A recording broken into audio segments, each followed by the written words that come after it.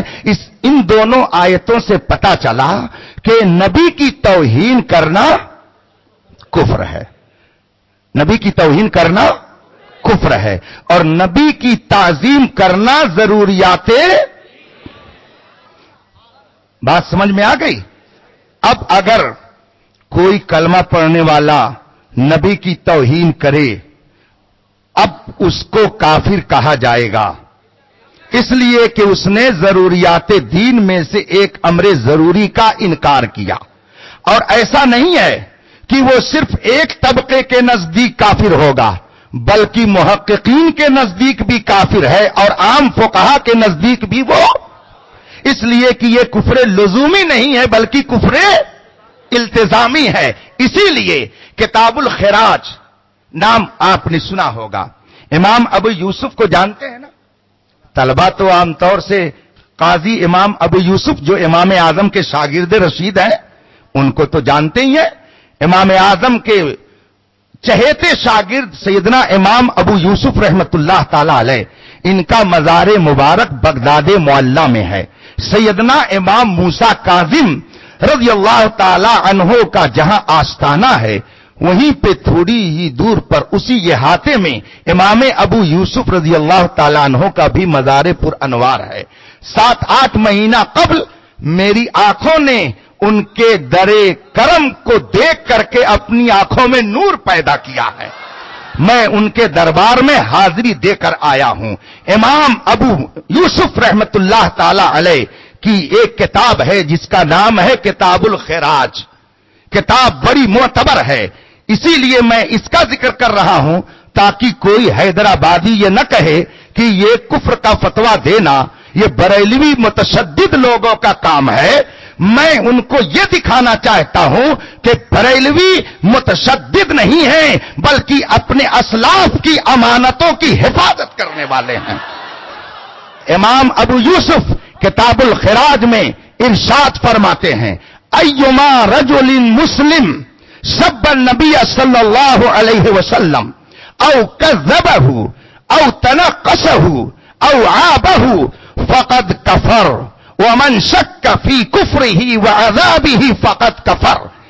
امام ابو یوسف رحمت اللہ علیہ فرماتے ہیں، جو مسلمان، ایما رجل مسلم، جو مسلمان مرد، جو مسلمان آدمی نبی کو دشنام دے، سب النبیہ، نبی کی شان میں گستاخی کے کلمے کہے یا جھوٹ کی نسبت نبی کی طرف کرے یا ان کی شان گھٹائے یا ان پر کسی طرح کا عیب لگائے تو وہ بالاتفاق کافر ہے، اور وہ ایسا کافر ہے کہ جو اس کے کفر میں شک کرے وہ بھی کافر ہو جاتا ہے۔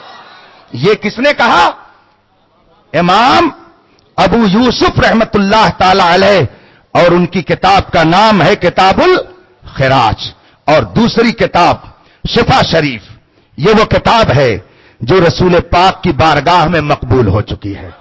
شفا شریف جس کا پورا نام ہے الشفا بتعریف حقوق المصطفیٰ، علامہ قاضی ایاز مالکی رحمت اللہ علیہ اس کے مصنف ہیں، بہت عظیم عالم ربانی ہیں۔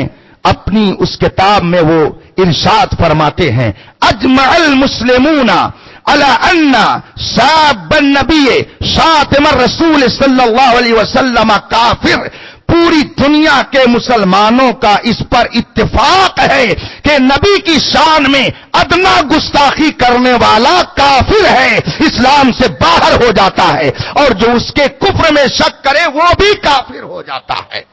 ان دونوں کتابوں کے حوالوں سے میں یہ عرض کرنا چاہتا ہوں کہ علماء حق نے ہمیشہ نبی کے گستاخوں کو کافر کہا ہے۔ اعلی حضرت نے یہ مسئلہ اپنی طرف سے نہیں نکالا، ہاں البتہ اعلی حضرت فرماتے ہیں، میرا طریقہ یہ ہے کہ اگر کسی نے کوئی بات کہی تو جب تک آفتاب کی طرح اس کا کفر روشن نہ ہو جائے میں اس وقت تک اسے کافر نہیں کہتا. اسی لیے فرماتے ہیں کہ رشید احمد گنگوہی نے جب یہ نظریہ پیش کیا کہ اللہ جھوٹ بول سکتا ہے معاذ اللہ رب العالمین، تو اعلی حضرت فرماتے ہیں میں نے 78 طریقے سے اس کا کفر لزومی ثابت کیا، مگر پھر بھی میں نے چاہا ہو سکتا ہے کہ یہ توبہ کر لے، اسی لیے میں نے اپنی زبان کو کافر کہنے سے روکا ہے. اور پھر اسماعیل دہلوی کے تعلق سے فرماتے ہیں کہ اس کے بارے میں نے 70 طریقے سے کفر لزومی اس کا دیکھا اور ثابت کیا، مگر پھر بھی میں احتیاط کرتا ہوں کہ اس کو کافر کہوں. کیوں احتیاط؟ اس لیے کہ اعلی حضرت کے بہت پہلے، اعلی حضرت سے پہلے وہ دنیا سے جا چکا تھا اور اس کے بارے میں یہ شہرت ہو گئی تھی کہ اس نے اپنے کفریات سے توبہ کر لیا ہے. تو اس شہرت کی بنیاد پر اعلی حضرت نے اپنی زبان کو اسے کافر کہنے سے روکا. جس کا اس قدر مقام احتیاط ہو اور جو اس قدر کفر میں احتیاط سے کام لیتا ہو، کسی کو کافر کہنے میں اتنی احتیاط کرتا ہو، کیا کہا جا سکتا ہے کہ وہ مسلمانوں کو کافر بناتے تھے؟ نہیں، وہ مسلمانوں کو کافر نہیں بناتے تھے، بلکہ جو اپنی حرکت سے کافر ہو جاتا امام احمد رضا اس کا کفر بتا دیا کرتے تھے. تو اعلی حضرت کا کام کسی کو کافر بنانا نہیں ہے، بلکہ جو بن گیا اس کو بتانا ہے. اسی لیے اعلی حضرت فرماتے ہیں سونا جنگل رات دھیری چھائی بدلی کالی ہے، سونے والوں جاگتے رہیو چوروں کی. بات سمجھ میں آ رہی ہے؟ تو اب اجمالاً پھر سن لیجئے، گفتگو میں اپنی ختم کروں. ضروریات دین میں سے کسی چیز کا انکار کرنا کفر ہے. کفر کی 2 قسمیں ہیں، کفر لزومی اور کفر التزامی.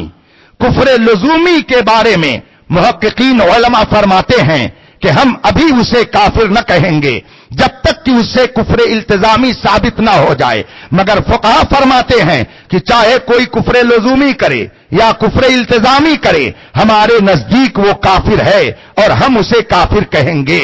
پھر شبہ اگر کسی کے کفر میں ہو جائے تو اس کی 3 صورت ہوگی: شبہ فی الکلام، شبہ فی التکلم، شبہ فی المتکلم. ان میں سے کوئی شبہ ہو تو اپنی زبان کو اعلی حضرت کافر کہنے سے روکتے ہیں. پھر اگر کسی کا کفر یقینی طور پر ثابت ہو جائے تو اب سن لیجئے کہ جس طرح سے مسلمان کو مسلمان جاننا ضروری، اسی طریقے سے کافر کو کافر جاننا بھی. بات سمجھ میں آ رہی ہے؟ تو اعلی حضرت کا موقف اس سلسلے میں یہ ہے کہ جس کا کفر آفتاب سے زیادہ روشن ہو جائے ہم اسے کافر کہیں گے. اس لیے نہیں کہ ہم اس سے ضد رکھتے ہیں، اس لیے کہ وہ اللہ و رسول کا گستاخ اور اسلام کی ضروری باتوں کا منکر ہو گیا ہے. اب اس کے بعد آخری بات کہ جن کو اعلی حضرت نے اپنے فتوے میں کافر کہا، جس کا تذکرہ آپ مجھ سے پہلے حضرت مفتی شمشاد صاحب سے سن چکے ہیں، ان کا کفر سورج سے زیادہ روشن ہو چکا تھا. اسی لیے اعلی حضرت نے ان کو کافر فرمایا. اور اعلی حضرت نے تنہا نہیں بلکہ سینکڑوں اس زمانے کے علماء نے انہیں کافر کہا، جس کی تفصیل حسام الحرمین اور السوارم الہندیہ اور اس کے علاوہ المعتقد المنتقد اور المعتمد المستند میں تفصیل سے موجود ہے. اس لیے اعلی حضرت کے اوپر یہ الزام لگانا کہ وہ بہت جلدی کسی کو کافر کہہ دیتے تھے، یا بریلویوں کے بارے میں یہ شبہ لوگوں کے دلوں میں ڈالنا کہ یہ بہت جلدی کسی کو کافر کہتے ہیں، یہ سراسر جھوٹ ہے، جھوٹ ہے. بلکہ ایسا سفید جھوٹ ہے کہ اس زمانے میں اتنا بڑا کوئی جھوٹ شاید آپ کو کسی درسگاہ میں نظر آئے. جو لوگ اعلی حضرت اور ان کے ماننے والوں کے بارے میں یہ کہتے ہیں کہ یہ بہت متشدد ہیں، بات بات پہ کافر بناتے ہیں، یہ غلط ہے. ہمارے اعلی حضرت کسی کی تکفیر میں اس قدر احتیاط فرماتے تھے کہ آپ ہر طریقے سے اس کے قول کو، اس کی بات کو پرکھتے تھے. اور مجھے حضور محدث کبیر ابھی جلوہ فرما ہوں گے انشاءاللہ عشاء کے بعد، ان کا جلوہ زیبا آپ دیکھیں گے. شہزاد تاج الشریعہ تشریف فرما ہوں گے، ان کا جلوہ آپ دیکھیں گے. الحمدللہ مجھ سے خود حضور محدث کبیر دامت برکاتہم العالیہ نے ایک موقع پر فرمایا کہ جب اعلی حضرت نے ان مولویوں کی کتابوں کا تجزیہ شروع کیا تو ایک موقع پر صدر الافاضل علامہ سید نعیم الدین مراد آبادی علیہ الرحمہ، صدر الشریعہ علامہ امجد علی علیہ الرحمہ، مفتی اعظم ہند حجت الاسلام، اس طریقے کے کئی علماء اعلی حضرت کے پاس بیٹھے تھے. اور اعلی حضرت نے فرمایا کہ مولانا اشرف علی کی اس عبارت کی کوئی تعویل کیجئے، اس کا کوئی مطلب بتائیے. تو اب ان میں سے ہر ایک کہتا حضرت اس کا مطلب اگر یہ ہو تب. اعلی حضرت فرماتے یہ تعویل نہیں ہے، یہ تو تحریف ہے. کتاب سے جو مطلب نکلے وہ بتائیے، یہ تو تحریف ہے. لوگ پوچھتے وہ کیسے؟ کہا اس طریقے سے، اس طریقے سے، اس طریقے سے. اور پھر سب اس بات پر مطمئن ہو گئے کہ یہ ایسا کفر ہے کہ جس کی کسی طرح سے کوئی تعویل نہیں کی جا سکتی ہے. اسی لیے اعلی حضرت نے انہیں کافر فرمایا. تو اعلی حضرت نے بغیر تحقیق کے کسی پر حکم کفر نہیں لگایا. جب تحقیق ہو گئی تب آپ نے اسے کافر فرمایا، اور اپنی طرف سے نہیں بلکہ یہی حکم خدا ہے، یہی حکم مصطفیٰ ہے، اور یہی حکم ائمہ اسلام کا ہے، جیسا کہ میں نے قرآن کی آیت اور کتابوں کے حوالوں سے آپ کو سنا دیا ہے. اللہ تبارک و تعالی ہمیں امام احمد رضا پر الزام لگانے سے بچنے کی توفیق عطا فرمائے، اور مسئلے تکفیر کو صحیح ڈھنگ سے سمجھنے کا شعور عطا فرمائے. وآخر دعوانا ان الحمدللہ رب العالمین. السلام علیکم.